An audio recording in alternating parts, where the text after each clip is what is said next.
कमी कालावधीमध्ये जी निवडणूक आली आहे त्यामध्ये आम्हाला खूप कमी वेळ मिळालेला आहे आणि इतक्या कमी वेळामध्ये ही जी निवडणूक पार पडलेली आहे 5:30 वाज झाले आहेत। त्यामुळे हा अनुभव जो आहे हा म्हणजे कमी वेळात खूप जास्त कामं हा असा अनुभव राहिलेला आहे। नमस्कार, स्वागत आहे आपलं लेट्स अप मराठीमध्ये।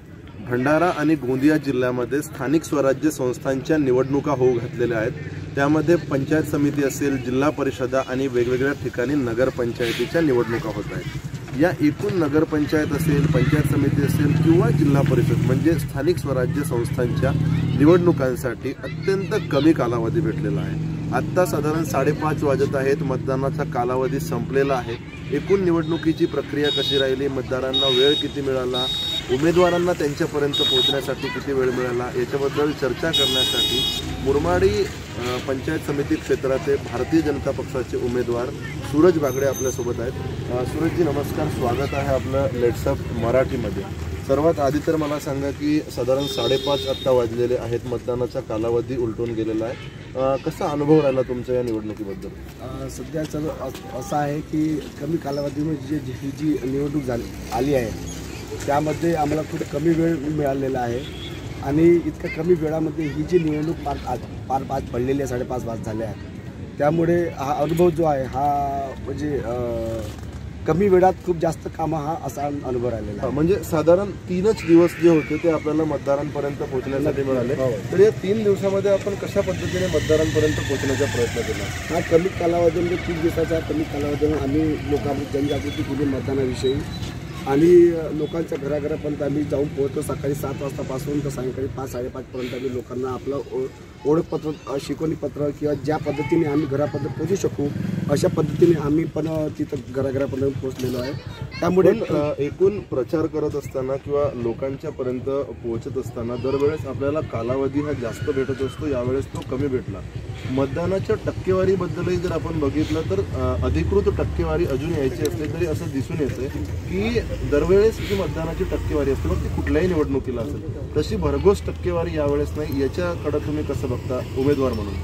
सध्या असं आहे की कमी कालावधी आम्हाला मिळालेला आहे आणि त्यामुळे जो ओबीसी आरक्षण जो तो एक मुद्दा होता, कारण जिल्हा परिषद पंचायत समितीच्या ज्या निवडणुका होत्या ह्या निवडणुका दोन्ही सोबत होत्या पण काही ओबीसी आरक्षणामुळे ती जिल्हा परिषद निवडणूक ही रद्द करण्यात आली आणि पंचायत समितीची राखीव जी होती ती फक्त निवडणूक घेण्यात आली।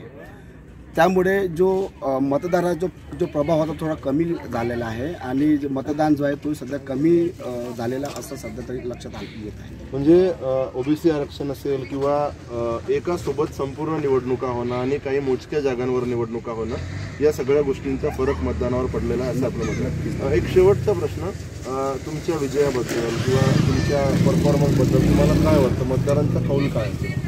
सध्या असं आहे की मला असं खात्री आहे की आमचा जो विजय आहे आणि मी सूरज बागडे भारतीय जनता पक्षाचे उमेदवार आहे, आमचा विजय नक्कीच होईल अशी मला खात्री आहे। सूरजजी, लेट्स अप मराठीसोबत संवाद साधल्याबद्दल खूप खूप धन्यवाद। तर हे होते मुरमाडी पंचायत समिती क्षेत्राचे भाजप उमेदवार सूरज बागडे, ज्यांना त्यांच्या विजयाबद्दलची खात्री आहे। त्यांनी प्रचार कसा केला, कमी कालावधीमध्ये मतदारांशी कसा संपर्क साधला याबद्दलचं विस्तृत विवेचन या ठिकाणी केलेलं आहे।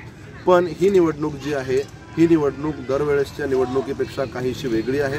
दरवेळेस साधारणपणे सर्व ठिकाणी उमेदवार दिले जातात, या ठिकाणी कुठे उमेदवार तर कुठे निवडणूक नाही, तर कुठे पंचायत समितीला निवडणूक तर जिल्हा परिषदेला नाही, अशी काहीशी विचित्र परिस्थिती जी होती ती उद्भवलेली होती। मतदान आज आटोपलेलं आहे। अनेक उमेदवारांचं जे नशीब आहे ते आता EVM मध्ये बंद झालेलं आहे आणि येणाऱ्या काळामध्ये जानेवारी महिन्यात ज्या निवडणुका होणार आहेत त्या दोन्ही निवडणुकांच्या सोबतीने जे निकाल आहेत ते जाहीर होणार आहेत। त्याच्यामुळं आज ज्या उमेदवारांचं भाग्य EVM मध्ये बंद झालेलं आहे त्यांना बराच दीर्घकाळ आपल्या निकालाची प्रतीक्षा करावी लागणार आहे। प्रशांत वागाय, लेट्स अप मराठी, भंडारा।